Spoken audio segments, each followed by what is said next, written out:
Pitanje. Jel se svađate preko komunikacije dok vozite i tko je zapravo gazda na putovanju? To će biti zanimljivo otkriti. Danas odgovaramo na to i na sve ostalo što ste nam postavili pitanja na socijalnim mrežama. Zato ostanite s nama.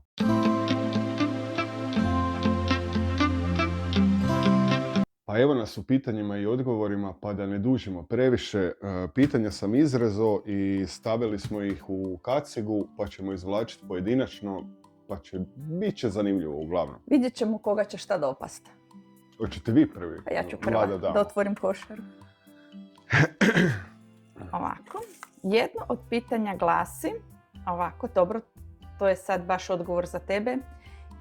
Za Vestrom 800 je li dovoljno jak za dvoje s punim koferima na uzbrdici ili mu fali konja? Ne. Ne fali mu konja i stroj 800 je zaista top. Nisam imao prilike voziti sa bočnim koferima, da se ne lažemo. Da. Ali kad usporedim snagu sa tobom sad i sa 650, velika je razlika. Znači može odraditi, vjerujem da može odraditi to 10 puta bolje. Za tih 15-20 konja što je jači od 650, da. Uglavnom odgovor je da, može. Izvolite. Sad bi ja trebao. Sad izvolite, da. Tu. I sretni dobitnik je naš dragi prijatelj Moto Tomi. Sad se sjetih kad si rekao u videu da ne nosimo bubrežnjake. Zašto? Pa ja nemam tu naviku. Iako imamo bubrežnjak, ti ga znaš negdje nekad staviti. Da. Ja ne. Nisam si ga ni kupila, ne znam. Imam onak za hladne dane, imam visoke hlače i to mi je dovoljno. Ali mislim da ću sad, pošto sam sve ozbiljnijih godina, ali da. si ga kupiti nosika. Da, ali svakako da, trebalo bi nositi bubrežnjak, to je naša greška. Izvolite, mlada dama. Planirate li smještaj unaprijed ili vozite dok ne padne mrak pa tražite na licu mjesta? Što je bolje za živce? Pa bolje je isplanirati, pogotovo kada se ide nekakva dalja tura, isplanirati nešto konkretnije i odmah si naći smještaj. Sad ovisno da li će biti samo jedna noć ili ćeš se tu zadržati 2 dana.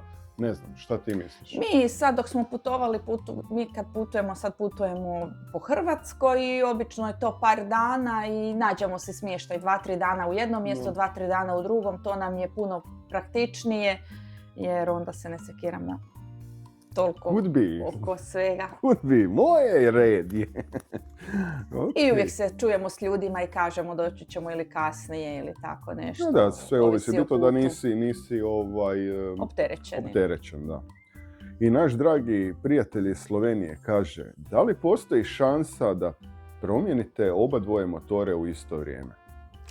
Pa postoji, ali za koju godinu? Da, ove godine ne.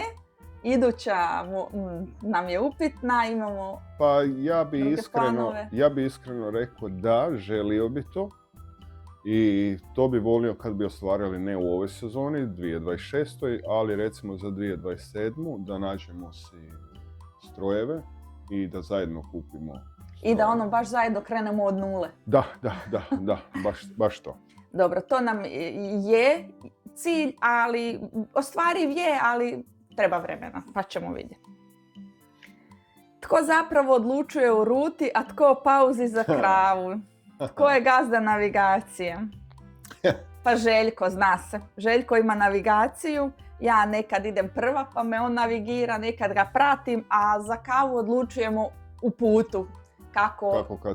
Kako kad se desi i koliko dugo možemo voziti taj dan i kako se osjećamo. Realno kad gledaš nekakav start, kad se sam nabrijam puno adrenalina, onda mogu otpeljati čuda. Da. Ali već kad se vraćamo, onda, znaš, čak radimo i kraće pauze. Prije radimo pauze nego inače. Kad idemo negdje, ali to ti je tak svagdje. Kad putuješ negdje uzbuđen si pa bi što prije da dođeš, a kad se ideš kuć, katastrofa. I tak, sve ovisi. Nekad otpeljamo 150 km da stanemo na kavu, a nekad nakon 50 km. Da. Evo sljedeće pitanje. Koliko vas zapravo košta jedan prosječan vikend na motoru, gorivo, klopa, eventualno spavanje? Je li moto život postao preskup? Dobro pitanje. Koji sve sada sve je postalo preskupo, ali recimo mi ako idemo na cjelodnevnu vožnju, normalno... Znači, mi ne možemo odraditi vikend, radi obaveza kojih imamo doma. Znači, ne možemo uzeti, mislim, probat ćemo to sada, ali većinom slučajeva to je bio dan od jutra, karikirano, s 8-9 pa do navečer tak 7-8. I cjenovno, znači ti računaj, to jest vi računajte da mi imamo 2 motora, to su 2 troška. 2 troška znači tankiranja goriva, kad napravimo nekih 400 km puta 2, tako da vrlo jednostavno računaš da na gorivo ode neki cca 50 eura. Cca. Tu ti je klopa, jedna, druga, cuga, kava, stani malo. Da, ako je toplo moramo više puta... Dobro, ponesemo si vodu. Ajmo reći ovak, negdje tu blizu između 70-80 eura. Cijeli dan, sa klopom, sa gorivom. Da, više? Jebo. Da. Više, nisam ja to tako Mislim da smo jednom dok smo išli do Varaždina, dok smo stali nešto jest, pa jedna kava recimo, pa druga kava, sok i gorivo, obično preferiramo kad se vraćamo doma da natankamo full i mislim da nam je to čak izašlo preko 120 eura. Neki nam je prosjek oko 100 eura tak dan kad idemo na cijeli dan. Ima. Da, skupo je. Znači, a kamoli nekakve vikend ture konkretne, znači 2 dana, znači nabere se. Ali ajmo reći sad, uglavnom tu ću završiti, da, skupo je. Ti. A budem ja, hajde. Sad smo se već pogubili, sad ni ne znamo ko šta. Kad će Slađi novi motor, pita Moto Tomi. Neće ove godine. Malo smo morali stati razmisliti. Drugo su mogućnosti, drugo su želje. Ali ostali smo bez glavnog prevoznog sredstva. To nisam ni rekao. Prodali smo napokon naš auto, tako da smo sad samo na biciklu na motoru. Tako da ove godine nam je prioritet auto da kupimo. Patrik ide polagat za A kategoriju, ono isto hoće da mu sve ostane, tako da ćemo se... sve da ostane. Moje sve ostaje, da. Meni je sad ispalo kao da si rekla da mu sve ostane. Ne. Sve, ne, njemu se sviđa moje sve, pa ga neće prodavati, ali kad bude trebalo malo će mi pripomoći da si kupim nešto. I tako, i on još pita što mislite oboje o Yamahinim novim Y AMT motorima s automatskim mjenjačem? To ti odgovori. Ok. To je sistem koji je razvila u biti Yamaha. U praksi nema kvačila koje vi stiskate.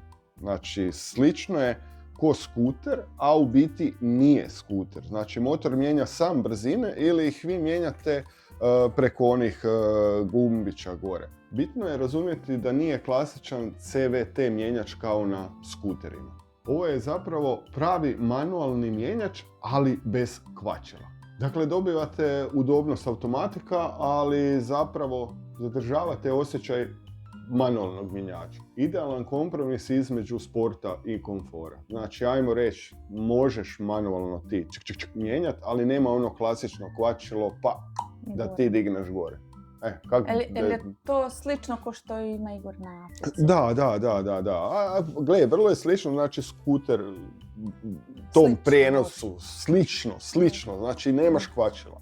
Znači, ti koja si zagrižena da bi samo mijenjala... Da, meni je ovako. Da, za sad. Ali kažem, trebala bi probati ovo. Ovo je onak, nemaš brige, nema koji automatik. Znači, sjedneš, gas, kočnica, to je to, nemaš razmišljati. Dobro, nisam probala voziti ni jedan ni drugi, pa ne znam kak bi mi bilo, a možda da probam jer čovjek se uvijek brzo na bolje nauči. Kaže ovako, sljedeće pitanje, zanimljivo. Da sad krećemo iz početka i kupujete prvi motor, bi li opet uzeli Suzuki ili gledate ove nove Kineze, CF Moto Vogue koji su preplavili tržišta? Češ ti? Ja ne znam, ja bi ostala na svom motoru. Meni je moj motor odmah od početka mi se sviđa taj ili Yamaha M7, pošto sam na njoj vozila i polagala, onda gledali smo samo ta 2 motora i ja sam gledala taj naked stil, jer ih u Hrvatskoj, mislim ima ih sad i to sve, ali Gle, CF smo bili. U CF-u smo bili, gledali smo, da. Dragi kolega ga je imao i prezadovoljan je bio sa motorom i to je bila ljubav na prvi pogled. Osobno ja tamo kad sam gledao, stvarno su po meni kvalitetno izrađene te plastike i to. I da, dobiješ dosta opreme za malo. Ali ono što je meni u glavi blokada, kada ikad bi se odlučio prodati taj motor, mislim da ne mogu za njega dobiti normalne novce ko za, ne znam, nekakav brand, da li je to Yamaha, Suzuki, da, tako nešto Honda, tak sve. Znači, mislim da su jaki i da će se dosta probiti na našem tržištu, ali osobno da ne bi nikad išao na Kineza. Iskreno. Zbog te servisne mreže možda? Pa nije problem ni servisna mreža, mislim da su više problem dijelovi, nabavka. Još to nije razvijeno. Kod naših susjeda u Srbiji, recimo, to puno bolje funkcionira nego zašto, ne razumijem. Ali pazi, slušaj, molim te pitanje. Slušam. Svađate li se ikad preko komunikacije dok vozite? Kako rješavate napetosti kad ne možete zalupiti vratima? Ja ugasim komunikaciju. Joj, laže. Šušti nešto nađi. Laže. Ja.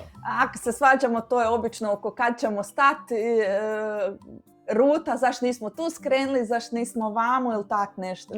Ništa ekstra, većinom oko vožnje. Realno na motoru manje imamo nekakvih ispada nego ovako.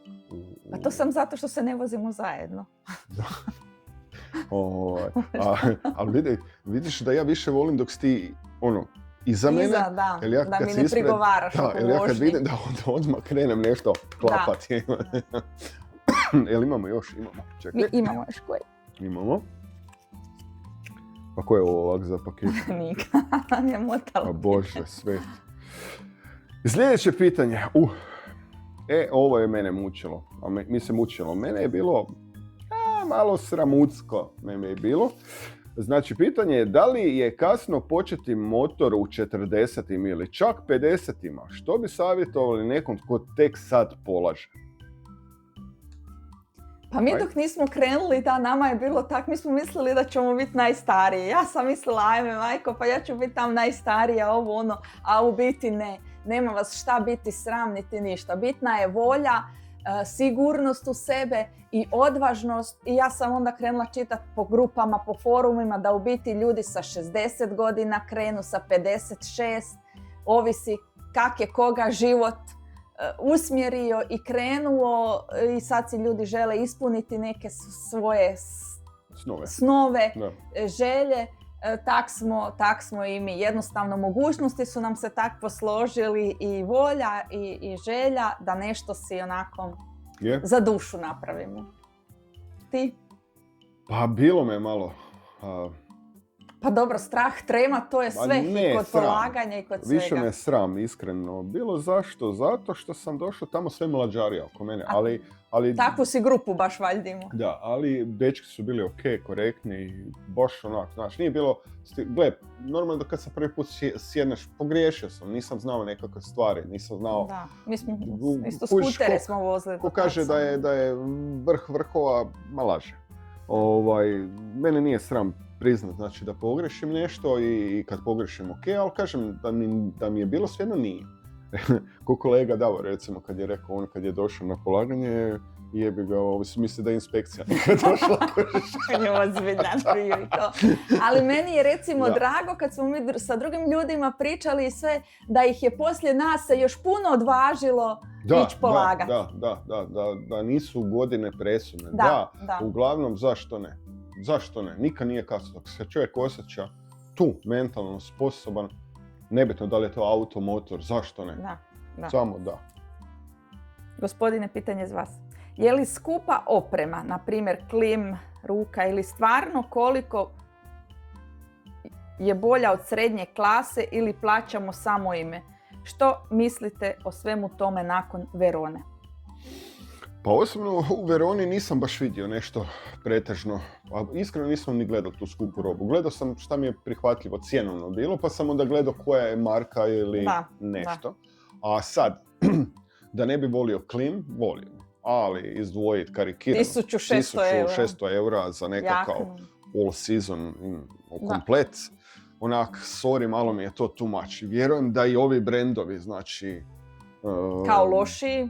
Kao niže rangirani, da li je to Modeka, da li je to, kako se zove? Rukaš. Ne, ovo šta ti imaš. Ima 70 degrees. 70 degrees, recimo. To su povoljne marke koje, recimo, možeš se obući za ne tako puno novaca, a kvaliteta materijala nisu ništa loši. Mislim, svi oni sad imaju sve te protektore i svi moraju imati sve te certifikate uopšte da dođu. Da dođu na tržište, pogotovo u EU tržište. Tako da tu ne vidim uopće smisla za nas vikend ratnike, kako bi se reklo, da sad idem na nekakav klin. Da, ali ljudi koji putuju po svijetu, velike ture ili nešto, normalno da si to budu priuštili. Zašto ne? Mislim da će te svaka roba zaštititi i da je bitno uložiti u ikakvu robu, nego bolje nikako. Da. A što se tiče Verone, mi smo išli prvi put da vidimo, ništa da kupimo. Imate u videu, znači pogledajte naš video, tu gore ću negdje staviti, znači nama je to bilo prvo iskustvo. A naši prijatelji su išli i oni su ciljali robu koju će kupiti sve, još pogotovo ko ide nedjeljom kad je jeftinije, ljudi kažu da se isplati. I da se može možda čak malo i spustiti cijena, da može se malo s njima igrati, ali osobno, evo, kad smo već kod Verone, mene je jako živciralo. Nisam navikao da ja ne vidim cijenu i da ja za svaki artikl moram ali ja mislim da je to zbog tog cjenkanja kod njih. Pa ne znam, ja kažem, mi smo prvi put išli i ne znam kako se diše, sad sam vidio i onak, ok, ne sviđa mi se taj dio, volio bi da su istaknute cijene, jer to su sve brendovi i trgovine koje prodaju, nismo na sajmu, nismo na placu, barem ja to tak sam gledao, sad da li je na Ekmi bolje, ne znam, evo.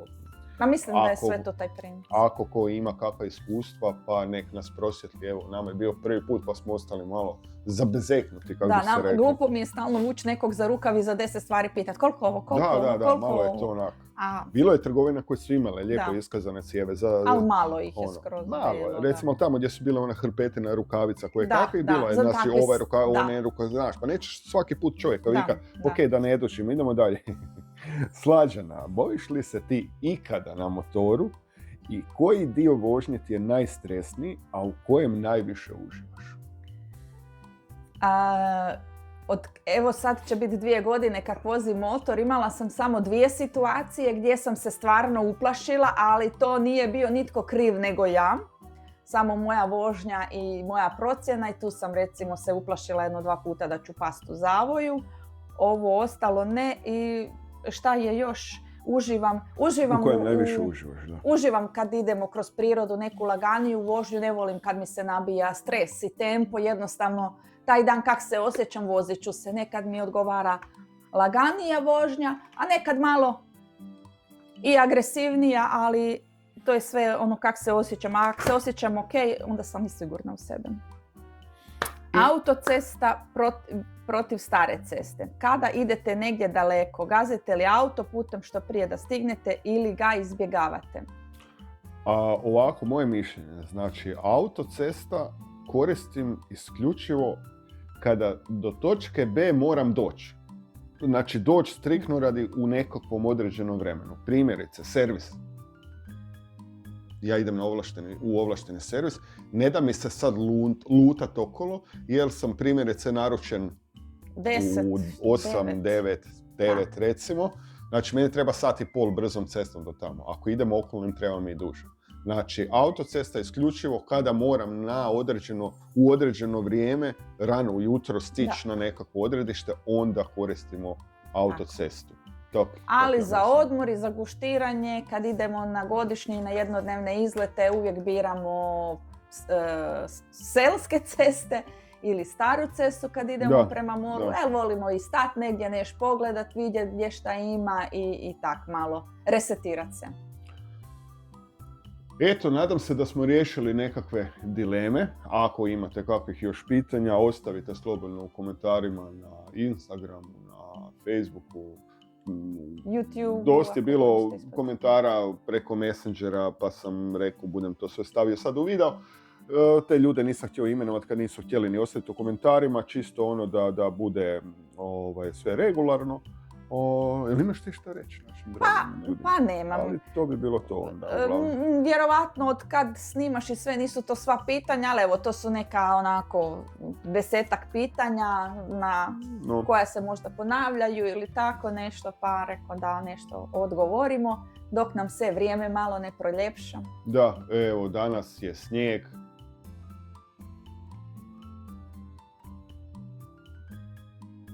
Evo koliko ste vidjeli na slici, vrijeme je užasno, znači napadalo je neki 10-ak cenata, znači stvarno, kako smo u zadnjem videu rekli, nikad duža zima i nikad lošije vrijeme nije bilo. Da. Baš ono, nije bitno sa temperatura koliko je bitnije da je cesta suha i da ima tog malo sunca, da nema magle, da nije sve ljigavo, dolje hrpa soli i šodera, ne? Kamenčića, da. Da. Ok, neću da dužim. Ekipa, evo, nadam se da ste malo uživali sa nama. S moje desne strane je Slađana, ja sam Željko, a vas molim da se pretplatite, stisnete like, stisnete gumb obavijesti i vi koji gledate na mobitelima, tu sa lijeve strane ću probati staviti ovaj gumb razglasi pa da kliknete to. Ekipa, vidimo se u nekom drugom videu. Nadamo se vožnji. Pozdrav!